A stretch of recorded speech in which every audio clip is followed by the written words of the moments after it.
안녕하세요. 이 정도는 알고 살자의 알자입니다. 이번 시간 요즘 완전 호가 중인 암호화폐 이 이슈를 다뤄보는 시간을 가져보려고 합니다. 암호화폐들 중 시가총액이 가장 큰 비트코인의 가격이 최근에 많이 오르고 있죠. 1년 3개월 만에 처음으로 1만 달러를 돌파했다는데요. 페이스북이 이르면 내년부터 암호화폐 리브라라는 서비스를 시작한다는 소식이 가격 상승에 영향을 준 걸로 해석되고 있습니다. 이 페이스북의 암호화폐 리브라 프로젝트에는 마스터카드, 페이팔, 우버, 스포티파이를 비롯해서 20여 개의 글로벌 업체들이 함께 동참하기로 결정하면서 이 리브라가 국경을 넘는 화폐가 될 수 있을 것이라는 희망도 나오고 있습니다만, 이를 바라보고 있는 세계 각국의 정치권들과 중앙은행들은 오히려 경계의 목소리를 높이고 있는 게 현실입니다. 과연 이 암호화폐가 각국의 경계와 암호화폐에 대한 법적 규제를 극복해내고 새로운 결제 수단으로 자리 잡을 수 있을지, 오늘은 페이스북의 암호화폐 리브라를 자세하게 짚어보겠습니다. 페이스북이 암호화폐를 만들고 있다는 이야기가 꾸준히 나왔는데, 최근에 리브라라고 하는 암호화폐가 어떻게 운영되고 어떤 성격을 갖는지에 대해서 보다 구체적인 뉴스들이 나오고 있습니다. 이 암호화폐가 나오면 어떤 방식으로 운영이 된다는 건지, 또 시장에는 어떤 영향을 미칠지, 각 정부는 왜 반대하고 있는 건지 등등 페이스북의 암호화폐에 대해서 조금 더 알아보죠. 암호화폐는 페이스북이 발행한다는 리브라 말고도 많게는 수백 가지 이상 있는 것 같아서 리브라가 뭐가 그리 특별히 더 대단하길래 왜 우리가 이걸 고민하고 주목할까요? 일단 페이스북은 전 세계 사용자가 22억 정도 있습니다. 그래서 그걸 기반으로 한 어떤 결제 수단이라든지 송금 수단으로 사용한다고 해서 굉장히 화제가 되고 있습니다. 그러면 다양한 암호화폐들 중에서 사용자 기반이 넓은 페이스북이 발행한다고 하니까 좀 더 확산이 잘 되지 않겠느냐? 아무래도 그럴 것 같습니다. 기존의 시장에 현재 진출해 있는 암호화폐들이 2279개 정도 있는데요. 그 대부분 활용처가 지금 마땅치 않거든요. 시가총액도 굉장히 적고요. 이거 어디다 쓸지 아직 잘 모르는 상태에서 발행만 먼저 되고 있다는 뜻인 거죠. 아무래도 현재는 그렇습니다. 그래서 그것을 투기적인 수요라고 하기도 하고 비판하는 분들도 있긴 한데, 페이스북이 만들겠다는 리브라라는 암호화폐는 어떻게 쓰겠다는 걸까요? 일단 자체적인 쇼핑몰에서 구매를 한다던가, 혹은 여러 국가 간의 기존 사용자들끼리 송금하는 데 사용한다든지 이런 곳에 쓰일 것 같습니다. 암호화폐가 원래도 사이버머니처럼 실제로 쓰일 수도 있고, 거래할 때도 내 지갑에서 당신 지갑으로 옮겨주기도 하면서 서로 거래가 되는 거잖아요. 아무래도 현재 사용처가 대부분 해외에서 국내로 송금을 받을 때라든지 기존의 달러에서 원화로 바꾸는 데 걸리는 시간, 그게 2일 정도 걸린다고 생각하면 암호화폐 같은 경우는 10분에서 20분 정도면 오고 가니, 현재 블록체인 업계에 있는 사람들은 송금 수단으로 이더리움이라든지 비트코인 혹은 테더와 같은 걸 활용하기도 합니다. 그래서 들어보니 암호화폐를 통해서 서로 돈을 주고받으면 해외에서 국가끼리 국가 사이에 돈이 오가는 것은 지금의 은행을 통하는 것보다 훨씬 쉽고, 그 대신 가게에서 물건 살 때는 신용카드를 긁는 거에 비해서는 훨씬 더 어렵고 복잡합니다. 그것도 20-30분 걸릴 테니까요. 물건 하나 사고 나가려는데 잠깐만 여기서 20분만 기다리세요. 그럼 그게 결제 수단으로 사용이 가능하겠습니까? 그런 장단점이 있는 거래 수단으로 들었는데, 페이스북이 내놓겠다고 하는 리브라는 역시 그런 걸까요? 기존의 암호화폐의 유동성과 변동성을 좀 최소화한 코인이 스테이블 코인이라고 하는데, 아무래도 페이스북의 리브라는 그 가치를 달러화 기준으로 고정화하겠다 라고 하니 스테이블 코인 쪽에 속하겠죠. 그동안 암호화폐들의 가격이 등락을 했던 것은 암호화폐의 발행량이 일정하기 때문에 수요가 많아지면 가격이 올라갈 거고, 또 반대로 수요가 줄어들면 가격이 내려가기 때문에 가격이 오르고 내리고 한다는 건데, 페이스북의 리브라는 가격을 그대로 유지한다는 건데 그걸 어떻게 가격을 그대로 유지시킬 수 있을까요? 추가적으로 페이스북에서 조율을 하는 거죠. 현재 한국의 원화라든지 달러와 이안에서 계속 발행을 추가적으로 한다는 것이죠. 그럼 필요한 사람이 늘어나면 더 찍어내겠다?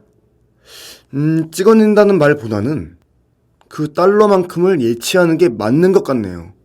그 말은 이걸 필요로 하는 사람은 리브라를 살 때 1리브라가 1달러라면 1달러를 내는 사람에게는 1리브라를 항상 줄 것이고, 시중에서 1리브라를 갖고 와서 다시 돈으로 바꿔주세요 하면 1달러는 언제든지 내주겠다는 것이죠. 그러면 항상 1리브라가 1달러로 유지되니까요. 그 말은 계속 발행한다는 뜻이네요. 확산이 되고 사람들의 수요가 늘어나면 계속 발행해야 가격이 안 오를 거 아니겠습니까?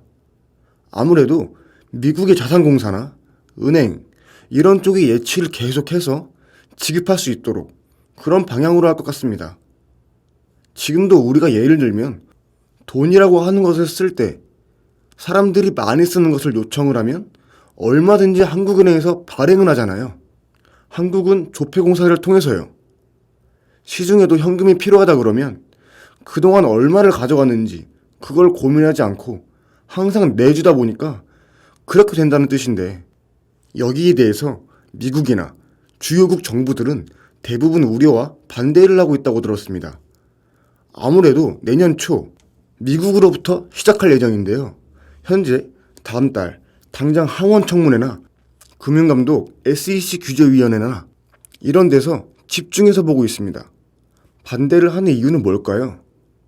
굳이 이걸 이렇게 쓰겠다고 하면 일정 사이버머니로 예전에 우리가 그동안 커뮤니티에서 쓰던 도토리 같은 걸 수도 있고요. 우리가 어떤 특정한 사이트에서 뭔가를 살 때 도토리를 사서 도토리로 뭔가를 사는, 우리는 그런 식으로 해서 쓰니까요. 페이스북의 생태계에서도 필요한 만큼 리브라를 사고 그 리브라로 다른 걸 구입할 수 있게 하겠다는 뜻인 것 같아요. 아무래도 화폐라는 것은 권력이잖아요. 그런데 그 권력들을 이런 회사에서 화폐 발행에 대한 권한을 가지게 되면 미국이나 여타 다른 국가들도 힘을 좀 잃어버릴 수 있지 않나 라고 우려하는 방향도 있고요. 어쨌든 지금 블록체인 암호화폐 업계에서는 제일 불안해하는 게 자금 세탁 혹은 테러나 이런 나쁜 곳에 쓰이는 것에 우려되고 있는 상황인데, 이렇게 통제되지 않은 상황이 생기면 어떻게 할까? 라는 고민이 있는 것 같습니다. 지금은 현금을 주고받는 거래, 아니면 A에서 B로 어디로 갔는지 다 파악이 되어 알 수 있는데, 리브라라고 하는 화폐가 전 세계적으로 쓰이면 이건 국가에서도 통제하기 어려울 것이다. 이런 뜻일까요? 그런 것 같습니다. 그럼 정부가 이거 쓰지 마라 하면 못 쓰는 걸까요? 아니면 그거하고는 관계가 별로 없을까요? 현재 전 세계 각 정부가 전부 통일된 의견을 가지고서 진행을 해야 되는데 그게 쉽지가 않을 것 같습니다. 왜냐하면 페이스북이 이미 22억 명이나 사용을 하고 있는데 그런 걸 한 국가에서 통제한다고 해서 지금 막을 수 있을 것 같지는 않습니다. 이제 얼핏 보면은 백화점 상품권하고 비슷한 개념인 것 같아요. 가장 쉽게 설명하면 그게 맞을 것 같네요. 다만 한국의 백화점 상품권은 특정 백화점에서만 쓸 수 있는데 아마 그냥 백화점 상품권이라고만 쓰고 어느 백화점에서도 쓸 수 있는 그런 백화점 상품권이라고 생각하시면 편하겠어요. 그래서 이 페이스북의 리브라 프로젝트에 참가하기로 한 다양한 기업들이 나도 실제로 그렇게 사용할 수 있게 하겠다고 실제로 시작한 거 아니겠습니까? 여기서 걱정이 되는 부분은 1달러를 받고 1리브라를 내주고 1리브라 쓰세요 라고 하는 게 페이스북이 발행한 상품권의 성격인데, 그러면 실제로는 돈을 받고 팔기는 하면서 심지어는 돈을 화폐처럼 찍어낼 수 있는 기능까지 하는 거니까 과연 가치를 그대로 유지하면서 찍어낼 것인가? 쉽게 이야기하면 백화점들이 그냥 상품권을 막 찍어서 돈을 조달할 수도 있잖아요. 직원들 월급 주기 위해서도요. 상품권 10만원짜리 한 2만 장만 발행해오세요 라고 하면 20억이 생기는 거니까요. 그런 일을 뒤에서 할지 안 할지 어떻게 아느냐. 그게 일단 가장 우려되는 상황 중 하나입니다. 그리고 정부에서도 그걸 되게 우려스럽다고 발표를 하고 있네요. 그래서 실제로 검증할 수 있는 여러 가지 방법을 좀 찾아야겠죠? 세계적으로 유명한 테더라는 코인이 있는데 이 코인의 종류는 스테이블 코인입니다. 거래소에 일정 금액을 예치하고 달러 가치만큼 우리가 보유를 하고 있다는 것을 내세우며 주장을 하고 있으나 우리가 돈을 이만큼 받아놨고 우리가 실제로 발행한 건 이만큼이니까 똑같지 않습니까? 라는 건데, 그런데 실제로 말했던 양보다 2배 더 많이 발행해서 현재 돌아다니고 있는지 어떻게 아느냐 라는 질문을 던질 때 그건 아직 제대로 확인이 안 되어 있다는 것이죠. 기존에 우리가 블록체인 기반의 암호화폐라고 하는 것은 대개 아무도 그 누구도 중앙 집권적으로 컨트롤하지 않는다. 그게 그래서 분산경제이고 특정인이나 특정 기업에 의존하지 않고, 그러니 이게 뭔가 자유를 상징하며 이것이 미래의 경제활동을 할 수 있다는 것이다 라고 주장했었는데, 이거는 페이스북이 중간에서 리드도 하고 개발도 하고 문제가 생기면 페이스북이 책임도 지고 하는 그런 문제라면 그게 페이스북이든 아니면 페이스북이 중심이든 어떤 위원회든 이게 탈중앙이 아니지 않습니까? 사실상 그렇게 볼 수도 있는데요. 그 정부라는 어떤 중앙 집권화된 그쪽에서 약간 기업 형태의 집권으로 이동하는 그냥 그런 과정인 것 같습니다. 그게 예전보다는 조금 더 탈중앙화이긴 하지만 어쨌든 이것도 탈중앙화라고 볼 수 있다라고 생각을 합니다. 그래서 기존의 암호화폐들이 이념으로 내세웠던 그런 것들과는 좀 다른 듯합니다. 아무래도 다르겠죠?